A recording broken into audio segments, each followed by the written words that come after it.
ladies and gentlemen, Her Excellency the President.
Senate President Jovito Salonga, Speaker Ramon Mitra, Chief Justice Marcelo Fernan, Honorable Diosdado Macapagal, distinguished members of the Senate and the House of Representatives, Your Excellencies of the Diplomatic Corps, fellow workers in government, honored guests, minamahal kong mga kababayan. In March 1973, 6 months after the declaration of martial law, Ninoy Aquino was taken blindfolded from Fort Bonifacio and brought to a place he did not know. He was stripped naked and thrown into a cell. His only human contact was a jailer. The immediate prospect in such a place was a midnight execution in front of a grave dug by himself. The purpose was as clear as it was diabolical. It was not to kill him yet, but to break him first, and with him, break the compelling proof that men can stand up to a dictatorship. He came close to giving up, he told me. He slipped in and out of despair. But a power that must have been God held him together. He remembered the words of the epistle, God chose the weak to confound the strong. On the 3rd anniversary of his incarceration in Laur, the recollection of his pain gave birth to a poem of hope. This is the poem he wrote. I am burning the candle of my life in the dark, with no one to benefit from the light. The candle slowly melts away. Soon its wick will be burned out, and the light is gone. If someone will only gather the melted wax, reshape it, give it a new wick, for another fleeting moment, my candle can once again light the dark, be of service one more time, and then goodbye. This is the anguish of good men, that the good they do will come to nothing, that pains suffered in obscurity or sacrifices made away from the sight of men amount to the same and mock the man or woman who bears them. Mr. Senate President, Mr. Speaker, members of the Congress, distinguished guests, my countrymen, that is not true. None of the good that we do is ever lost. Not even the light in an empty room is wasted. From Ninoy's burnt-out candle and thousands like it, in cells throughout the garrison state, we gathered the melted wax and made more candles to burn not as long in such loneliness, but much more brightly all together as to banish the darkness and light us to a new day. You might ask, when will the President stop invoking Ninoy's name? My answer is, when a President stands here, other than by Ninoy's grace, and not while gratitude is nourished by memory, not while we acknowledge that it was his sacrifice that gave us back our freedom and restored the freely elected office whose incumbent must stand every year in this place. 5 years have passed. My term is ending, and so is yours. As we came, so should we go, with grateful acknowledgement to the man who made it possible for us to be here. A man who discovered hope in the starkest despair and as something yet to teach a country facing adversity again. It would be foolish to ignore what is staring us in the face.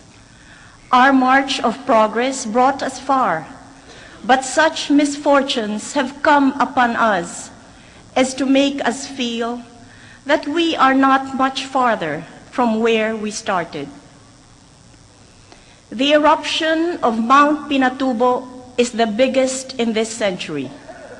Abroad, its effect is so far-reaching as to lower the temperature of the earth. At home, it is so devastating, it knocked off 80,000 productive hectares from our agriculture and destroyed the commerce of at least 3 provinces. Hundreds of thousands were driven from their homes and livelihoods and thrown on the kindness of relatives and countrymen and on the solicitude of the state. It was an event so powerful, it wiped out the largest military base in the Pacific and changed the nature of our relationship with an old ally.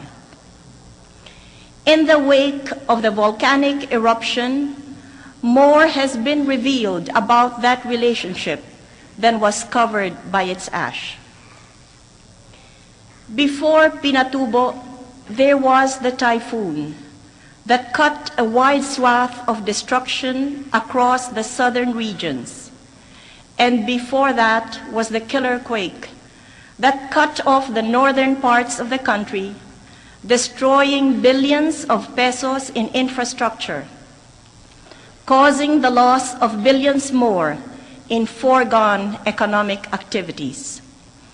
It leveled the city of pines and buried children in the rubble of yet another city. But those natural calamities were preceded by another entirely the work of human hands, the massive December 1989 military revolt that cut short a second economic recovery after the dislocation caused by the earlier August 1987 coup attempt. That one strangled the powerful rebound of the Philippine economy after the EDSA revolution. I mention these calamities not to excuse the perceived shortcomings of my administration, nor to brag about my indestructibility. I mention them so that we know where we are and why we are here, and the exact requirements of the task to build up this country yet again.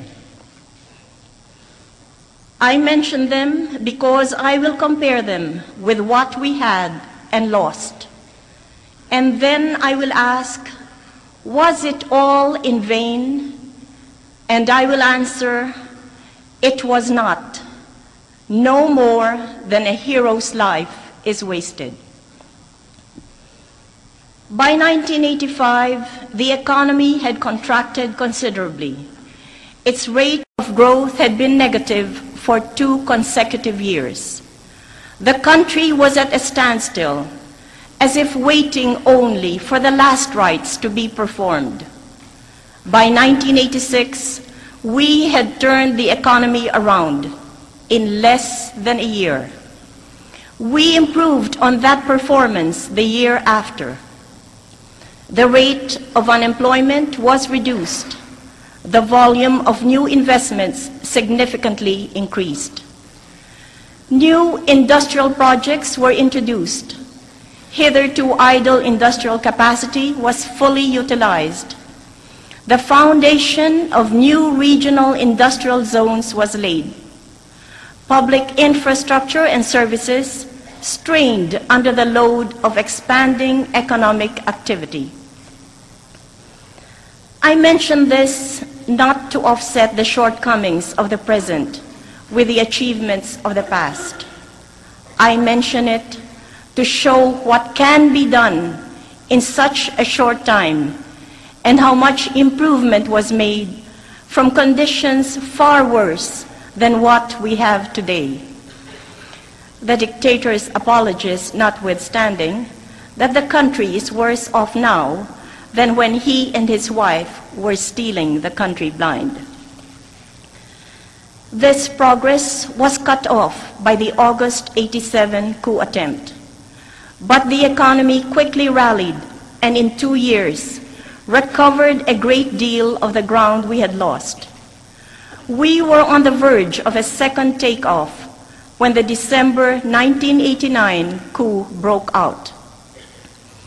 It drained the last drop of confidence in our future from all but the hardiest spirits and shattered our image abroad.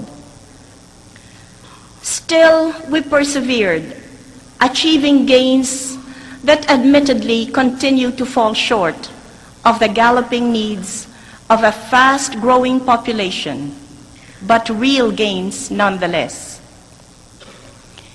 Improved health care, increased housing, and one of the proudest achievements we share with the legislature, free secondary education. 660,000 youth immediately availed themselves of it. Another 200,000 private school students received scholarship grants under another recent law. 80,000 new classrooms have been built, the first preparation of the nation for the future of economic competition, which will take place in the highly educated minds of the youth. We have made the first serious effort to arrest environmental degradation, already so far advanced in the previous regime that it set up an agency that did nothing about it anyway. We have pushed agrarian reform beyond the point of no return, almost completing its coverage of rice and corn. Its extension to other agricultural activities is proceeding at a pace consistent with our resolve to achieve for the farmer the prosperity promised by agrarian reform and not just its bare legal implementation. Indeed, we started to make up our losses and kept on going through the Gulf crisis, which doubled the price of energy and introduced the element of a tremendous uncertainty, not only about our economy, but that of the world as well. You might ask, having lost so much, so easily, what was the worth of all that effort? With such reversals of fortune, is progress for our country a hope in vain? Paul says that suffering produces perseverance. Perseverance, character, and character, hope.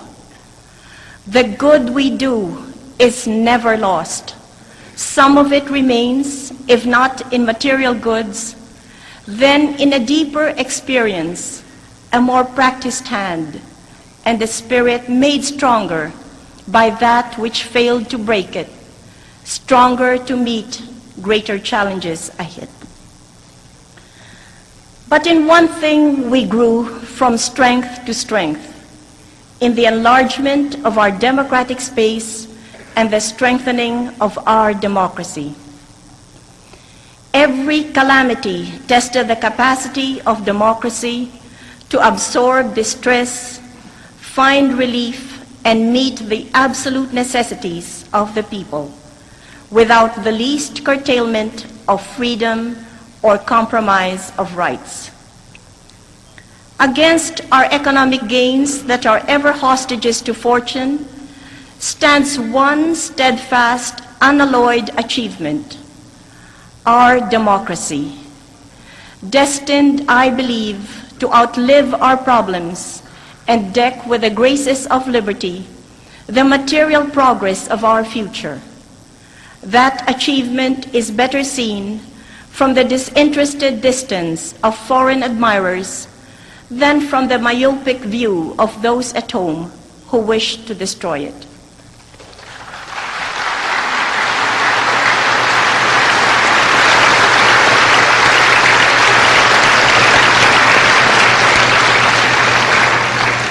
It is an achievement entirely in our power to preserve and enhance. Visitors from the New Germany asked me, what things strengthen democracy? Economic progress, naturally, I said, but the attainment of that depends on external factors more than on the will of a developing country. But there is a way to strengthen democracy that is within any country's reach. That is through the empowerment of the people. This is obvious to a government like ours that came to power by its means, as well as to a people like the Germans who attained complete freedom in the same way. But empowering the people means more than just giving them elections every 3 years. It means enlarging their contact with government beyond elections, to its daily workings, so that the vast resources of one support the initiatives of the other, and the policies of government are refined by the insights of the people.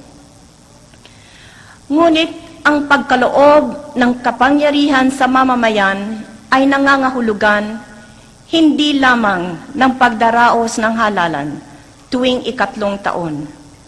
Kailangang pagyamanin ang kanilang pagkakadiit sa pamahalaan, sa araw-araw na gawain ng pamahalaan, upang ang malawak na kayamanan ng isa ay makatulong sa mga pagkukusa ng kabila, at ang mga patakaran ng pamahalaan ay paglinangin ng mga mamamayan. By this means, the lives of the people shall be constantly improved, and the people themselves empowered by the habit of directing their own government. The constant revision of flawed policies and the wider application of good ones are possible only by bringing together the people and the government. People empowerment through people's organizations, NGOs, foundations, and cooperatives is the surest means we know to make government mirror the aspirations of the people.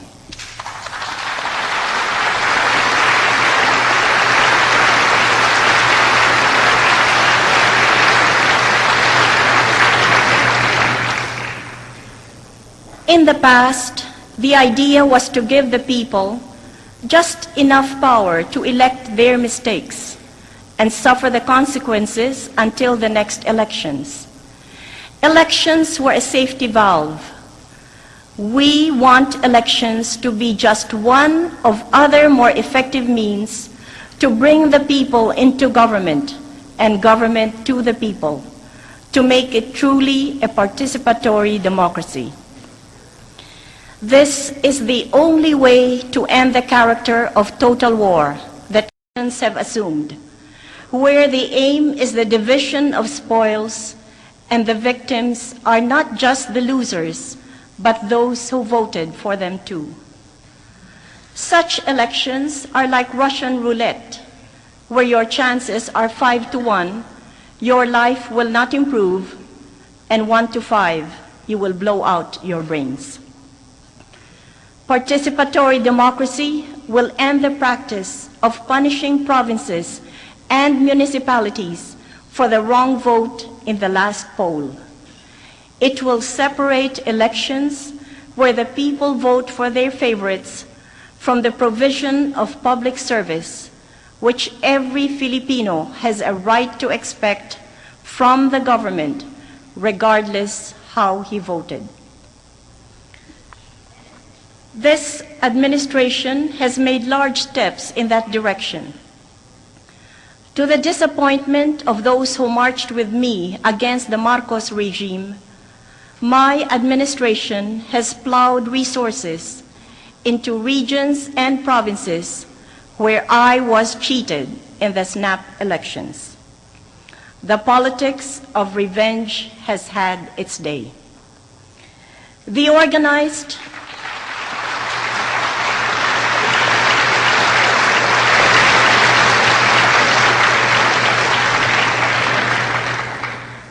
organized participation of the people in daily government may provide the stabilizing element that government has always lacked.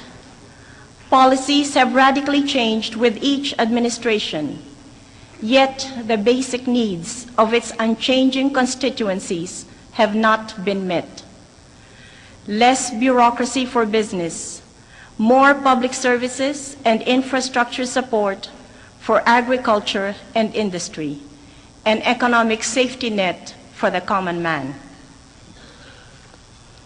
The active participation of the people in government will lend proper direction and continuity to policy.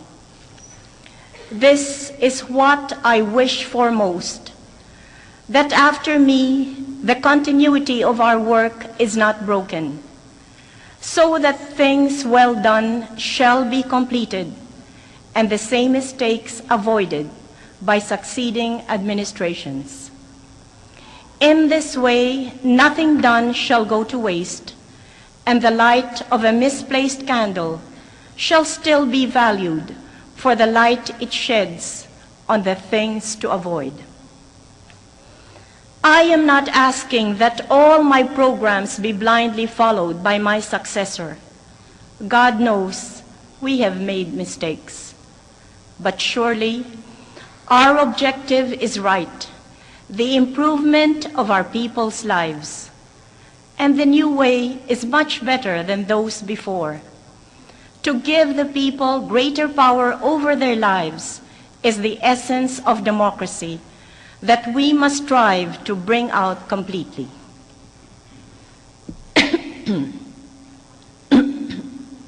These ideas articulated in the Kabisig movement may not have been well received by this body. It was wrongly projected.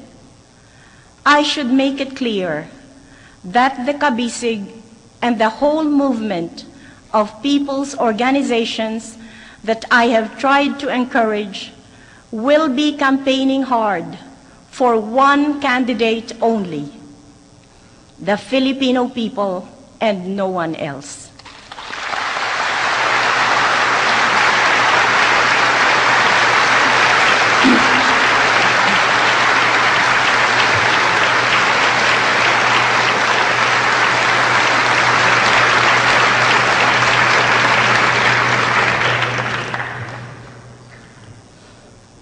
Give the People Power movement another chance, for it will go on regardless.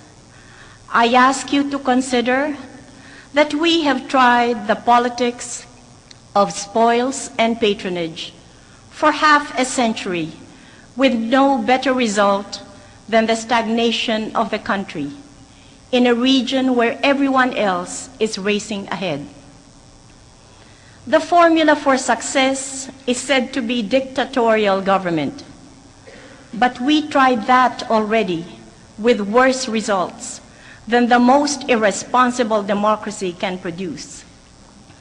Besides, the spirit of our race will not accept a dictatorship, and memories fresh as the scars it left will not let us consider that option again. Democracy is the only way for us. We must therefore find the ways by which the pitfalls that go with its blessings are reduced, while its inherent strengths are brought to the fore. Of those strengths, the most promising is people power, a reserve for nation building we tapped only once in our history with such marvelous result. A detailed report of the performance of government is before you. The legislative agenda, principally the Local Government Code, the Civil Service Code, revenue enhancement measures, and electoral reforms, has been communicated to the Senate President and to the Speaker of the House. This is the last time I shall address you on such an occasion as this. Let us clear the air between us. I could have made things easier for myself if I had opted for the popular. I could have repudiated the foreign debt, won the passing praise of a greatly relieved people, and the lasting contempt of a devastated country. I could have opted for outright hostility towards the international banking system and invited its retaliation. But the only result would have been to weaken the present democracy against the conspiracies of the former government, which contracted the miserable debt in the first place. I would have taken the chance if I were the only one at risk, but I had a country to take care of.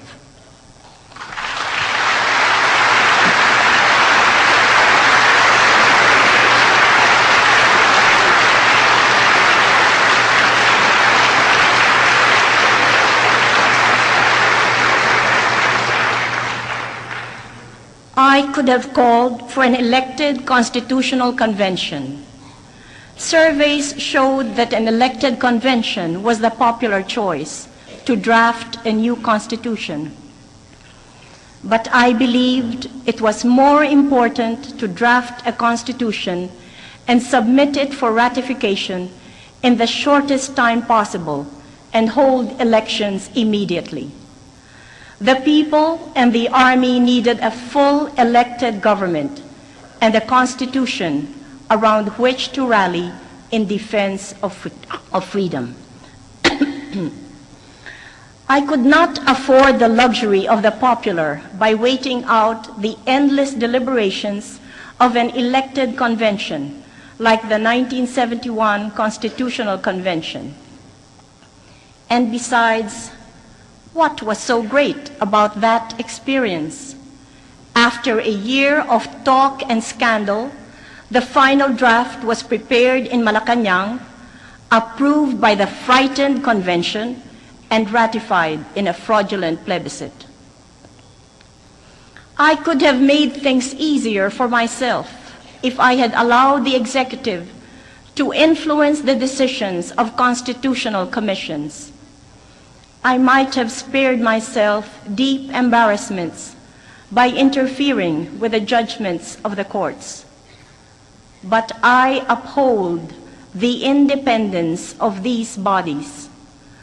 I am convinced it is in all our best interest to respect an independence that may thwart the government's will from time to time, but is yet our best assurance of justice when we will need justice most.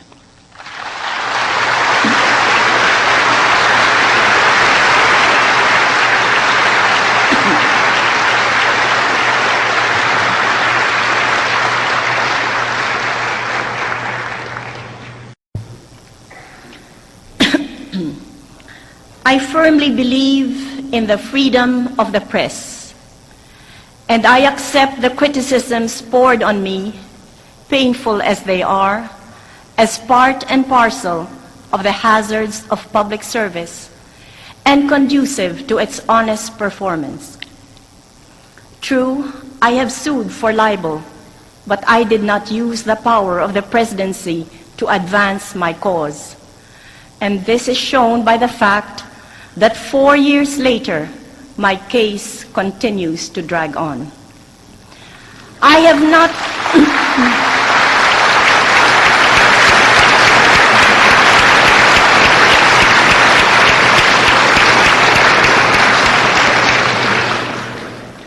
I have not forgotten that what my husband wanted most in prison was for the public to hear the side of freedom, and no newspaper would print it.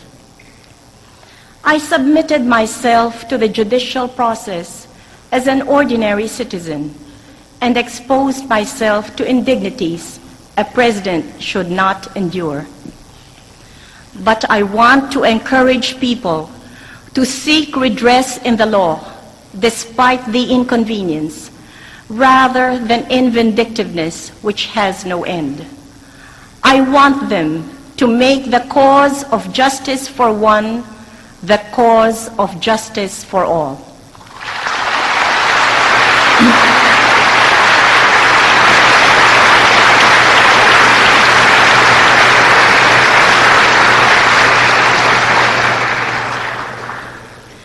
I have consoled myself that great men like Gandhi were not spared criticism either, but regardless of it, he pursued the path he believed was true, mindful only of harmful effects on the people, but not of the consequences to him.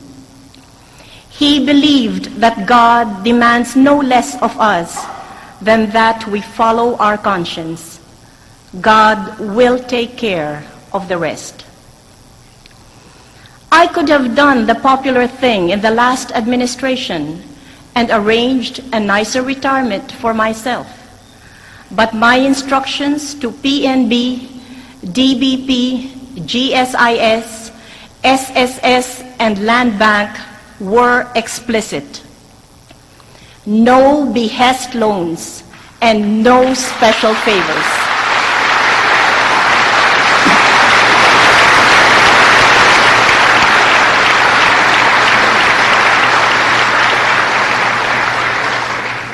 And no special favors, whether to relative, friend, or political supporter. This accounts for their sterling performance, for the unprecedented public faith in their competence and integrity, and for the incalculable contribution, particularly of PNB and the Land Bank, to the development of cooperatives and the financing of small and medium enterprises, wherein lies the strongest hope of progress in these times. We can roll back prices at the drop of a hat and spare ourselves all the aggravation, but we learned that hasty rollbacks exacted a heavier long-term cost on the economy and ultimately on the people than they had saved. I could have done any of the things calculated to win a passing popularity at home. I could have thrown away by so-called popular solutions the goodwill we have built up in financial circles by the strict performance of our obligations. This is the goodwill that accounts for the continued support extended to the Philippine Assistance Program. Anyway, most of the pledges to the PAP are redeemable in the next administration. I could have said, let my successor be presented with a bill for my popularity today. But it is the people who would pay the price, and I am not made that way.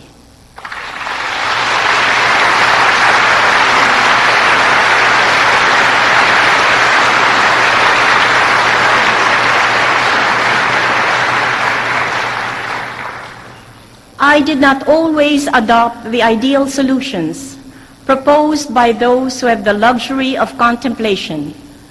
Government often had to do what pressing realities compelled it.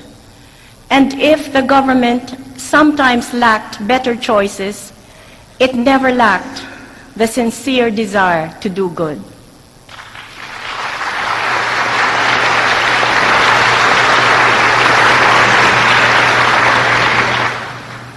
I could have promoted only military officers popular with the press and ignored the experience of a democratic government that has been the principal military objective of the rebel forces and an insurgency that just doesn't know when to quit. But I chose instead commanders of proven courage, leadership, and fidelity to the Constitution. I could do the smart thing still and do the things my opponents unfairly charged me of preparing, rigging the elections in 1992, the way I did not rig the ratification of the Constitution, the national elections, and the local elections, the way they rigged elections from 1969 to 1986. But my instructions to the military and police are explicit. Let them hear it again. The right of the soldier and the policeman is merely to cast his vote. His greater and solemn obligation is to assure the right of others to cast their votes and get them honestly counted.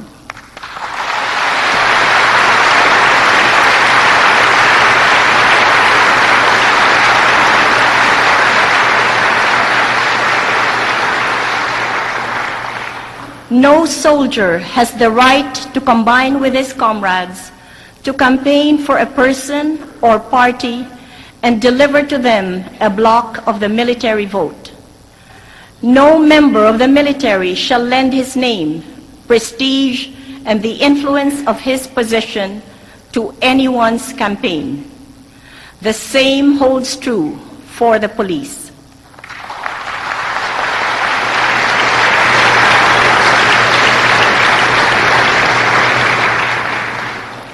The military has earned the people's trust as the spearhead of their liberation and the constant defender of their democracy.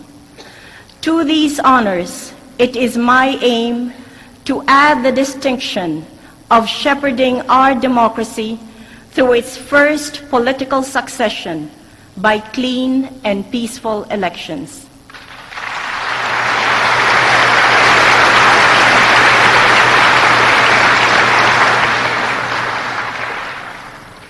I will not preside as Commander-in-Chief over the kind of military that cheated the opposition in 1978 and me in 1986.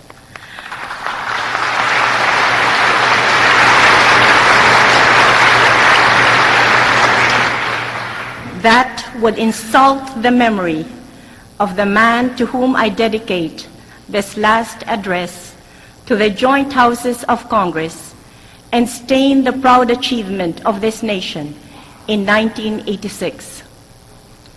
I specifically charge AFP Chief of Staff General Lisandro Abadia and PNP Director General Cesar Nazareno with the responsibility to assure clean and honest elections.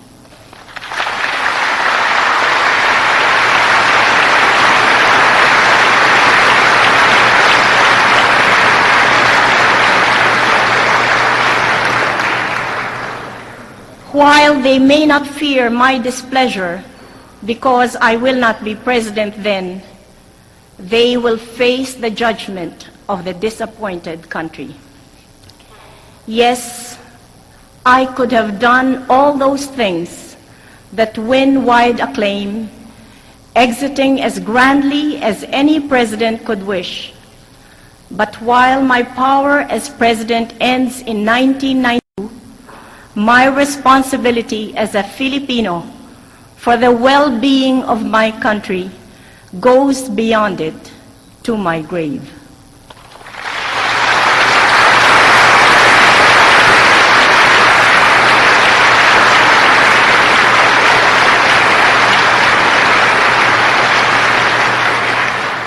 A great part of that responsibility is to do the best I can today, according to my best lights, while I have the power to do it.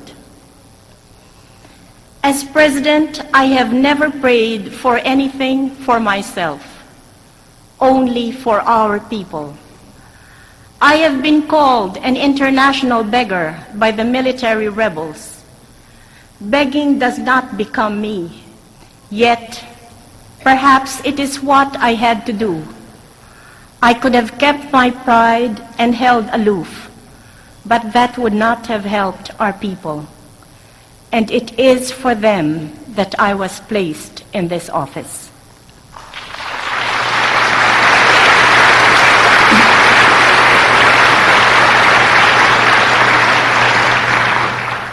Someone who will do better may stand in this place next year, for I believe in the inexhaustible giftedness of the Filipino people. I only hope that he will be someone who will sincerely mean you well.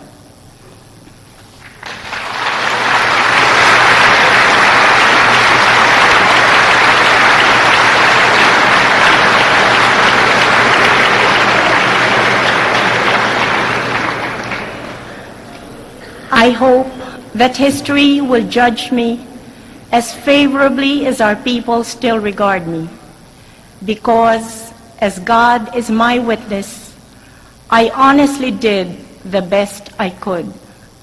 No more can be asked of any man.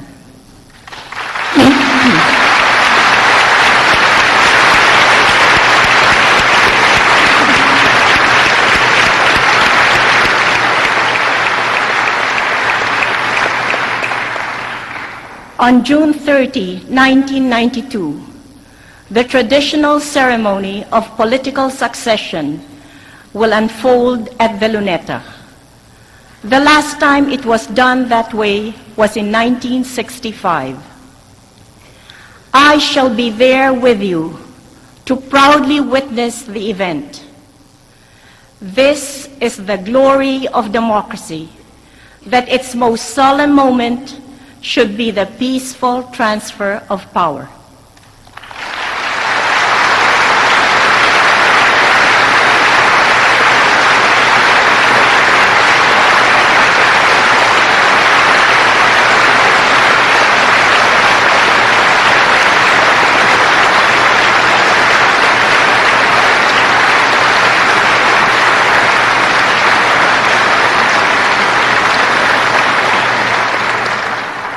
Maraming salamat sa inyong lahat at paalam.